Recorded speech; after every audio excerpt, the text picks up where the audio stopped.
Hello students, आज हम करेंगे बेसिक्स ऑफ पार्टनरशिप। मतलब पार्टनरशिप क्या होती है, पार्टनरशिप के क्या फीचर्स होते हैं, पार्टनरशिप डीड क्या होती है, और अगर पार्टनरशिप डीड ना बनी हुई हो तो उस केस में जब पार्टनरशिप अकाउंटिंग करते हैं, मतलब साझेदारी के लिए लेखांकन करते हैं, तो उस वक्त कौन से रूल्स और रेगुलेशंस फॉलो किए जाते हैं। तो स्टार्ट करेंगे डेफिनेशन ऑफ पार्टनरशिप से।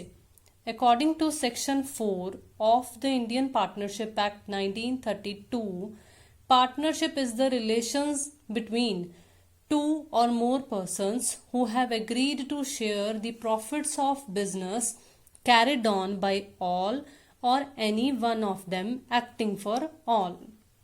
देखो, सबसे पहले तो जो डेफिनेशन हमें किसी एक्ट के अकॉर्डिंगली दी हुई हो, किसी अधिनियम के अकॉर्डिंगली दी हुई हो, तो उस डेफिनेशन को एज इट इज याद किया जाता है।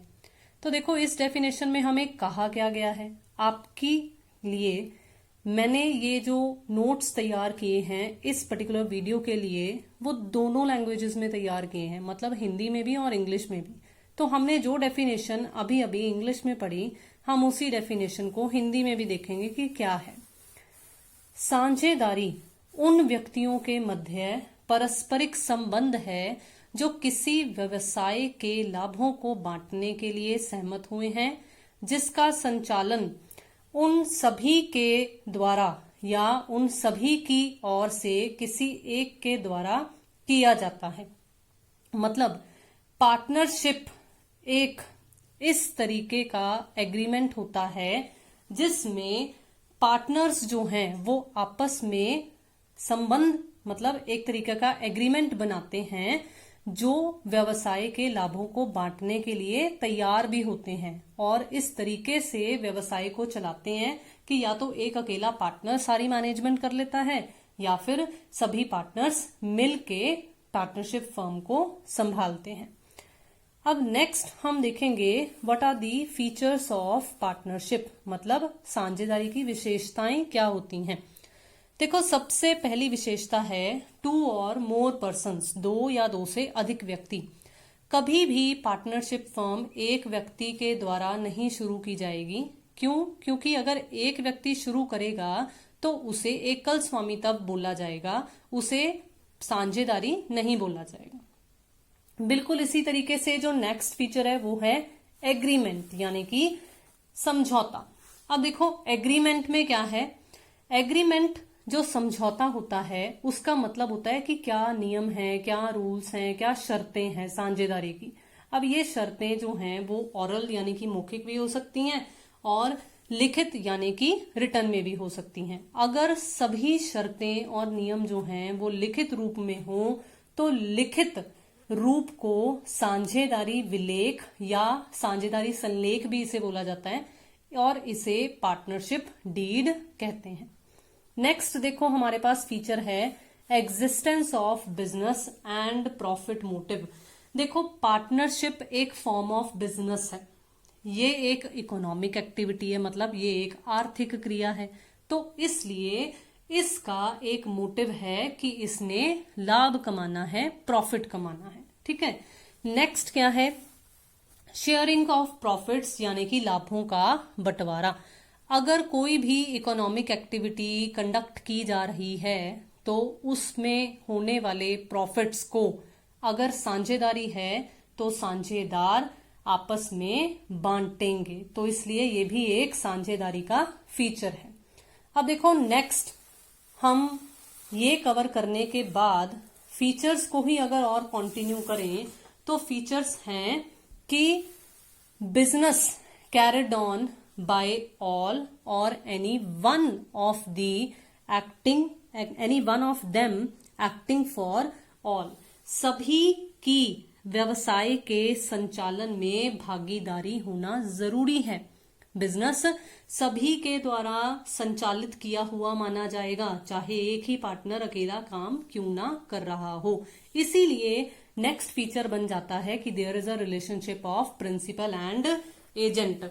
जो पार्टनर्स और पार्टनरशिप फर्म होती हैं उनमें आपस में पार्टनर्स के बीच में, पार्टनरशिप फर्म के साथ कह लो या आपस में ही इन बिटवीन पार्टनर्स के बीच में लगा लो, कि प्रिंसिपल और एजेंट का रिलेशनशिप होता है, यानी कि एक तरीके से एक प्रधानाचार्य और एजेंट का संबंध होता है। जैसे स्कूल में टीचर्स होते हैं एजेंट की फॉर्म में एक प्रिंसिपल के, तो जो काम एजेंट करता है उसके लिए प्रिंसिपल लायबल माने जाते हैं, और जो डिसीजंस प्रिंसिपल लेते हैं उन्हीं के लिए टीचर्स को भी लायबल माना जाता है, एजेंट्स भी लायबल माने जाते हैं। तो इसलिए there is a principal and agent relationship among the partners.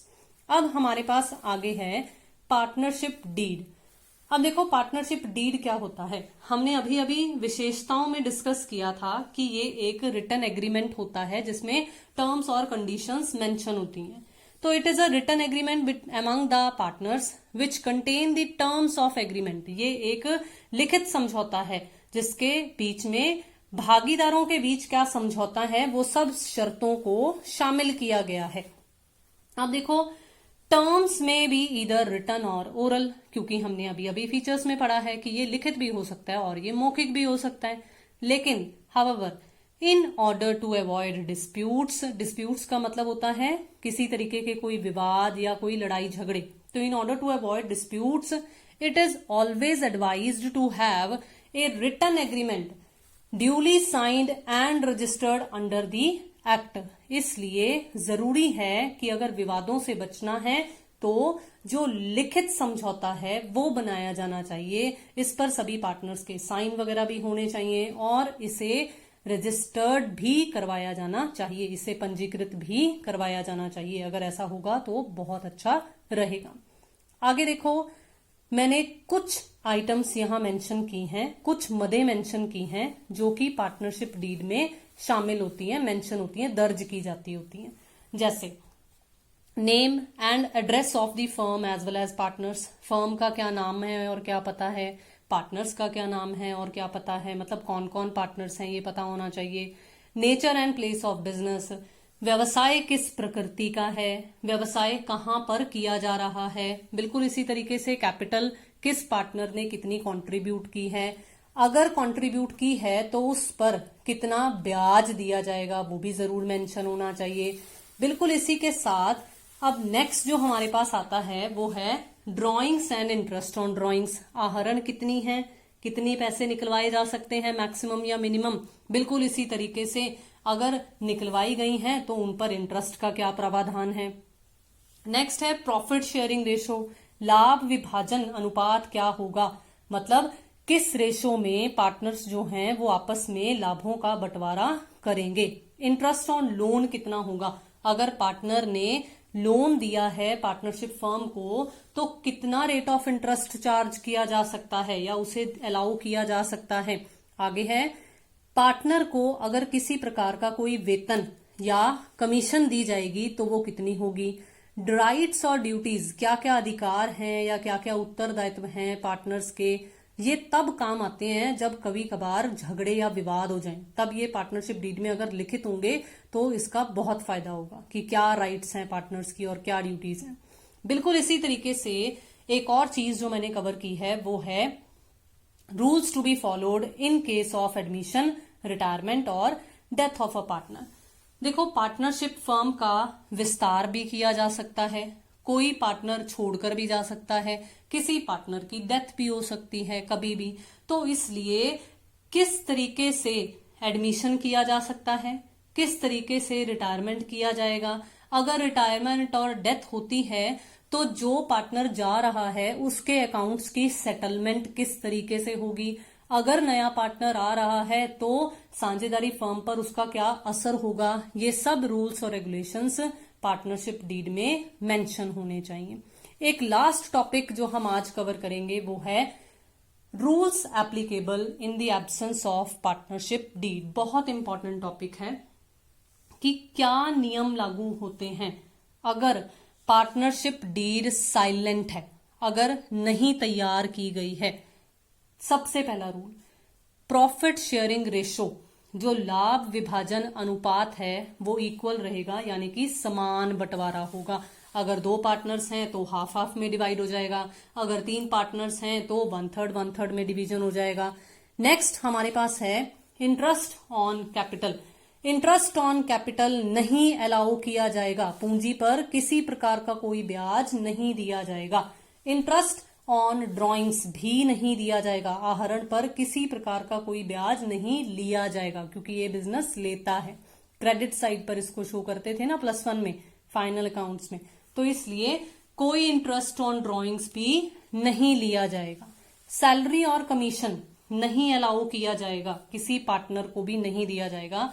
कब? अगर पार्टनरशिप डीड साइलेंट है, अगर नहीं बना है। बिल्कुल इसी तरीके से एक लास्ट पॉइंट है interest on loan by a partner. वो कितना अलाउ किया जाएगा? वो 6% पर एनम के हिसाब से। इसका मतलब ऋण पर 6% प्रति वर्ष ब्याज दिया जाएगा, अगर पार्टनरशिप डीड साइलेंट है तो। अगर मेंशन है, बनी हुई है, तो जो मेंशन किया गया है उसके अकॉर्डिंगली ही ट्रीटमेंट्स की जाएंगी। सो आई होप कि आपको जितना मैंने आज ये बेसिक्स ऑफ पार्टनरशिप के बारे में बताया वो आपको समझ में आ गया होगा। Thank you so much.